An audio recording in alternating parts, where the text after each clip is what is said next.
Every day, hundreds of students enter the doors of Gomez Heritage Elementary School in South Omaha, Nebraska. All of them are elementary school students, and most of them are first-generation Americans. They love the school and everything it has to offer. A fairly new school, built in 2004, it's named after two icons that have been woven through the South Omaha community.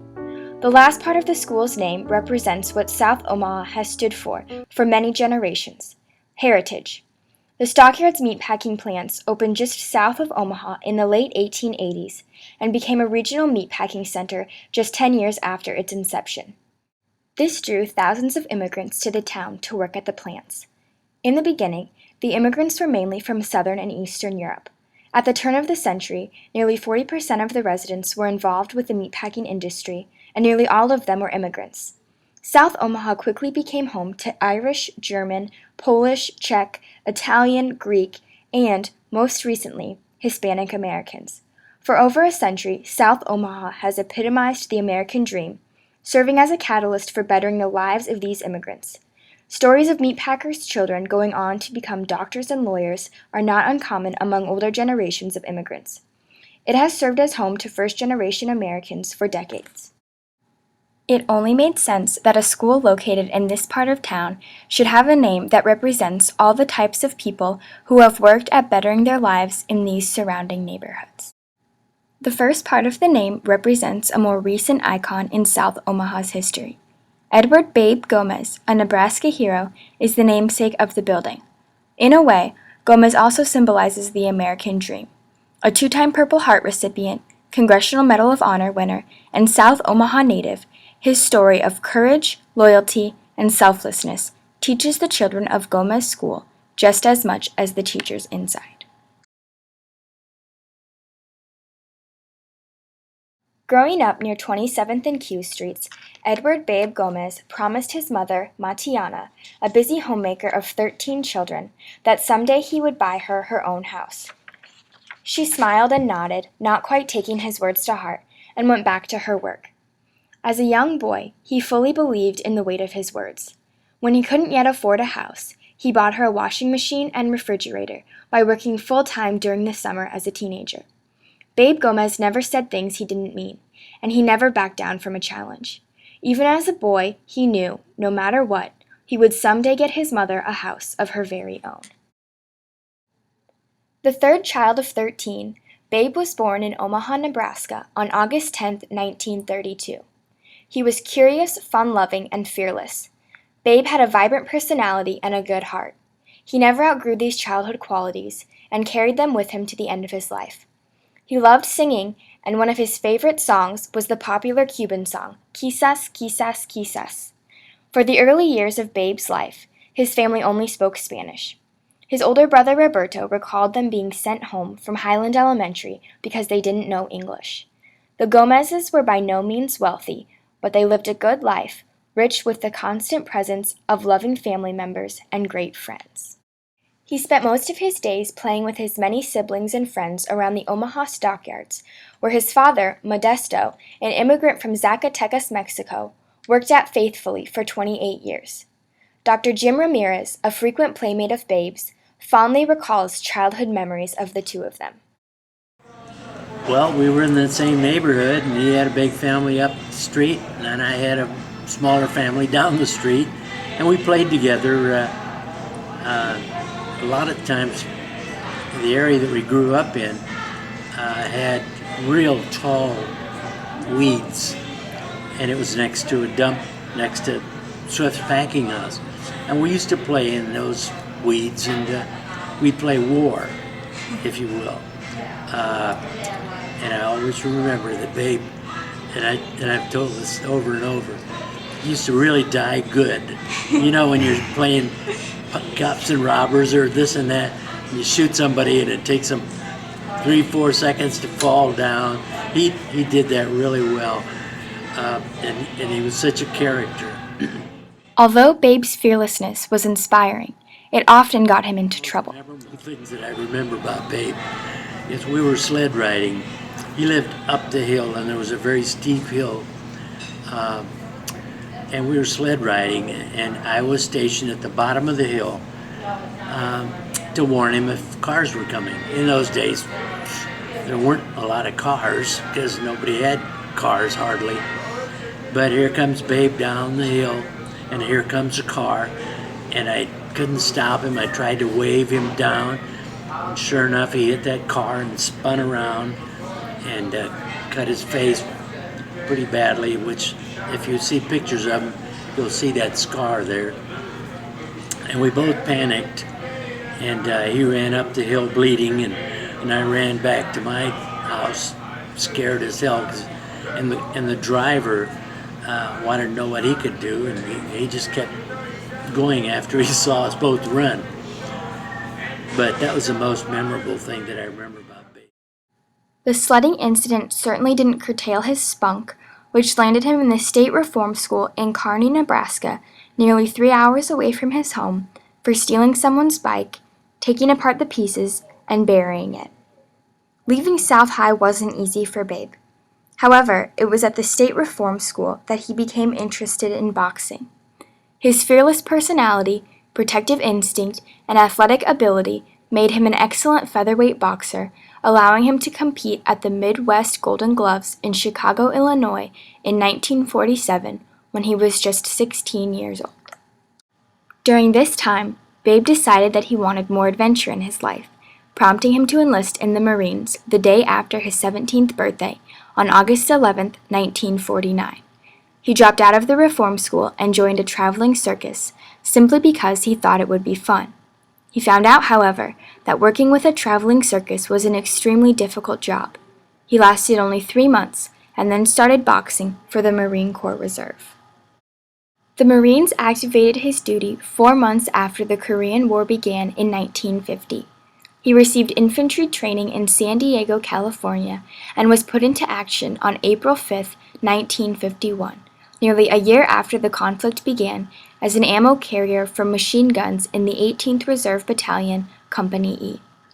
Babe wanted adventure, and adventure he was going to get.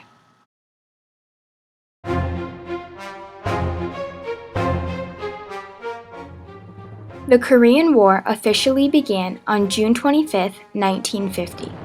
It is often called the Forgotten War because it was sandwiched in between two major polarizing wars and because it was one of the first big military conflicts that the United States didn't win.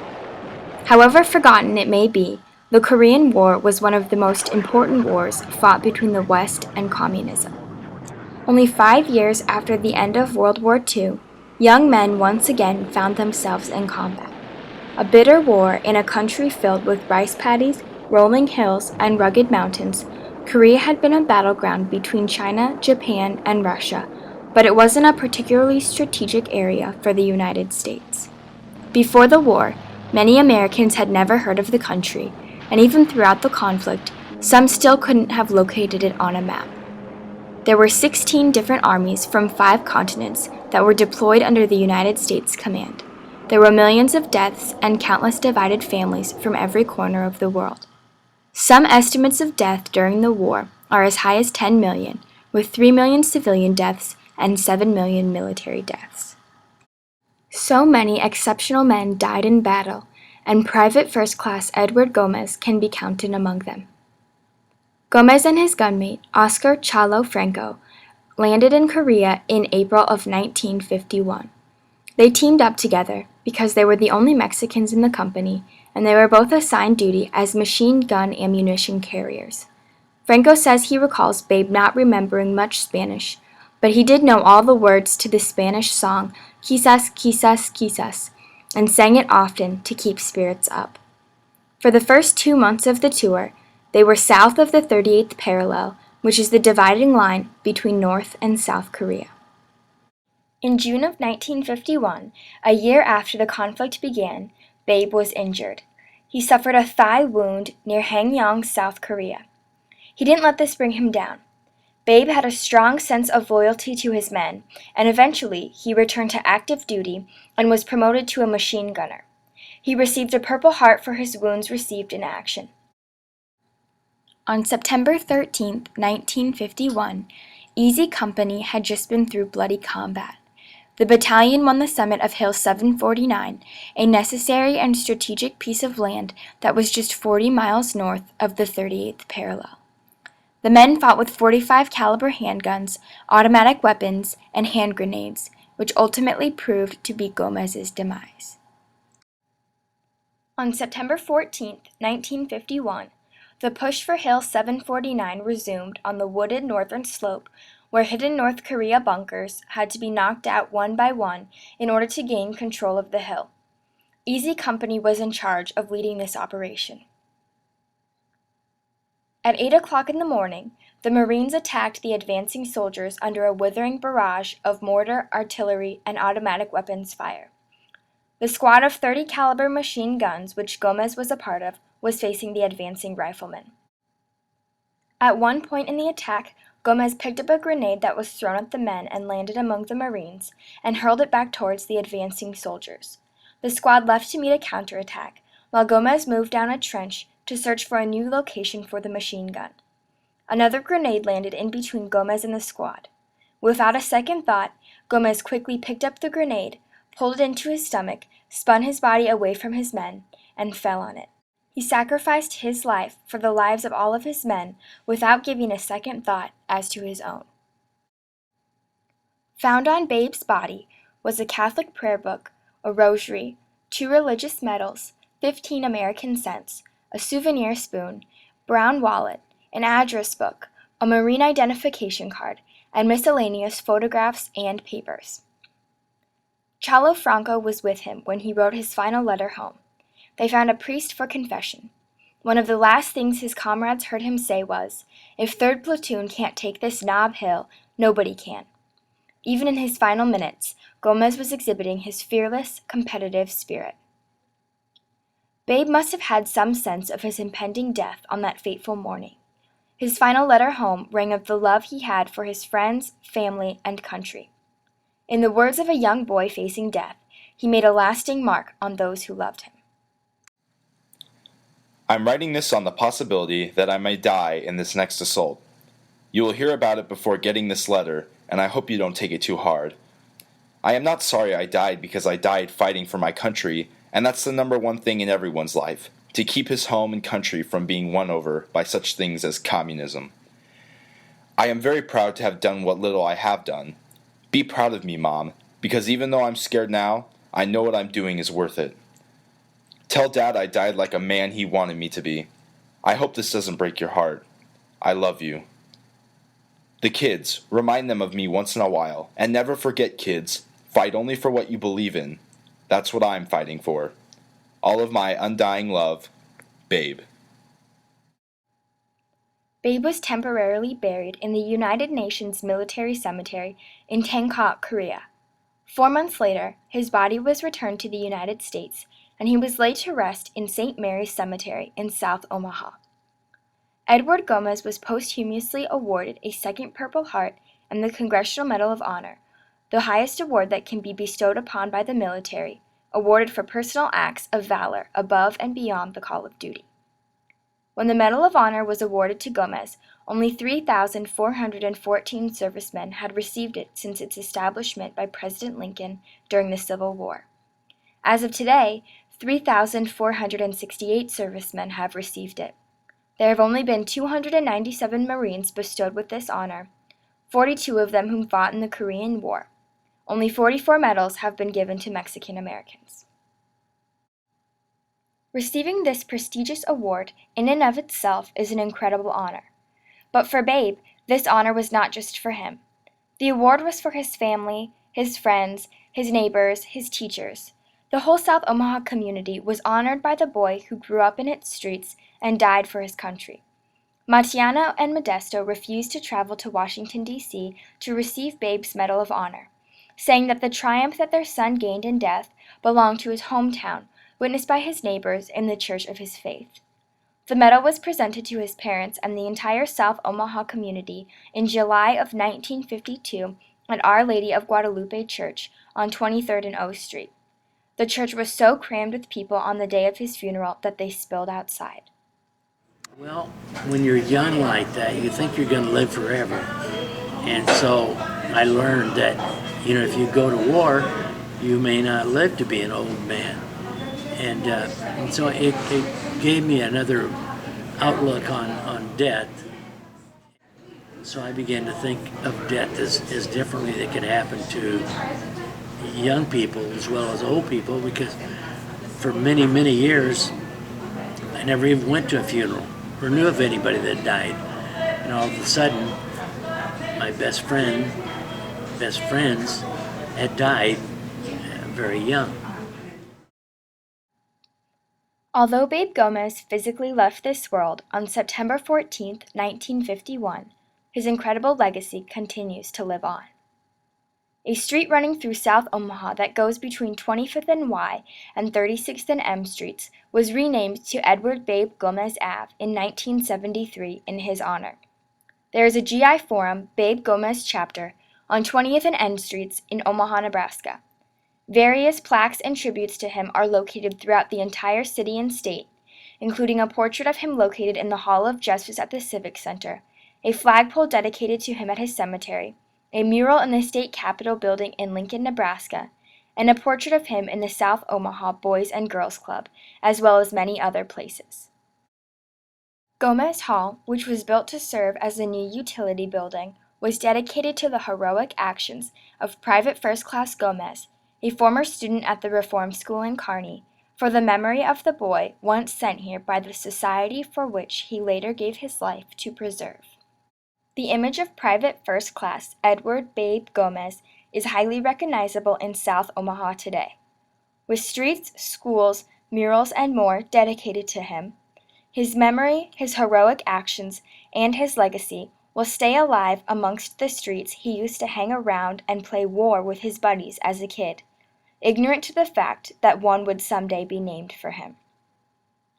Edward Babe Gomez Heritage Elementary School, located in nearly the exact spot as where Babe had his sledding accident as a child, serves to help children grow and learn from his very own heroic actions. Gomez Heritage has approximately 840 students. We go from pre-kindergarten to 4th grade, and mainly a Hispanic population in South Omaha on 17th and Q Street. Back in 2002, they started talking about building this new school, and it would be a primary center, which was very exciting for us. And then when it was time to name the building, Heritage was winning out because it represented all the heritages that built South Omaha working in the packing plant. But now South 24th Street is alive again, and it's because of the new heritage that's here, and that would be the Hispanic culture. And to honor them and to represent our current status here in South Omaha, it was recommended that Edward Babe Gomez would be a good name for our building, since he is a Congressional Medal of Honor winner from our area. He grew up sliding down the hills at 17th and B, and he attended South High School.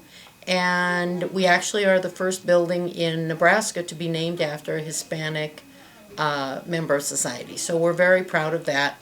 It represents our students because we are blessed with the majority of our students are Hispanic, and among other cultures. So it kind of, the Gomez heritage brings us all together.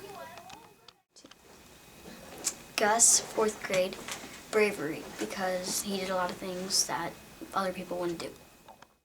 Joanna, 4th grade, he worked hard to be in the military. Lino, 4th grade, I can learn from Edward Babe Gomez that to have enough courage to sacrifice. Muhammad, 4th grade, Babe Gomez was a hero. The most important thing, however, that Babe Gomez has given back is his word. The promise he made to his mother years earlier that someday he would give her her own house. With the war insurance money collected from his death, his parents were finally able to buy their own home, something that Babe had wanted so badly for them, and something that he had worked to give his mother and his entire family, something that the entire South Omaha community can relate to, a better life. What was the most important thing that Babe taught you in real life or in his heroic death? Don't take any crap from anybody, because we were, like I said, we were small guys, and sometimes people have a tendency to pick on smaller guys, and we didn't take any stuff from hardly anybody, which got us into a few scraps. But I guess maybe it was through all of our South Omaha genes that you didn't take any crap from anybody. Although backwards in a way, Private First Class Edward Gomez has given his family and his community more in his death than he ever could have dreamed of in his life. A legacy, a lesson, and a life story dedicated to protecting your family, staying true to your word, and never ever backing down from a challenge. He stands as a model for children and adults everywhere. Nothing can match his own final, lasting words. Never forget, kids, fight only for what you believe in. That's what I'm fighting for. Babe's sacrifice was not all for naught. Edward Gomez will never be forgotten. His legacy will continue on. His memory will never fade, and his amazing story of utmost selflessness, heroic courage, and simple hope to achieve the American dream will be remembered by those who love, respect, and look up to him for generations to come.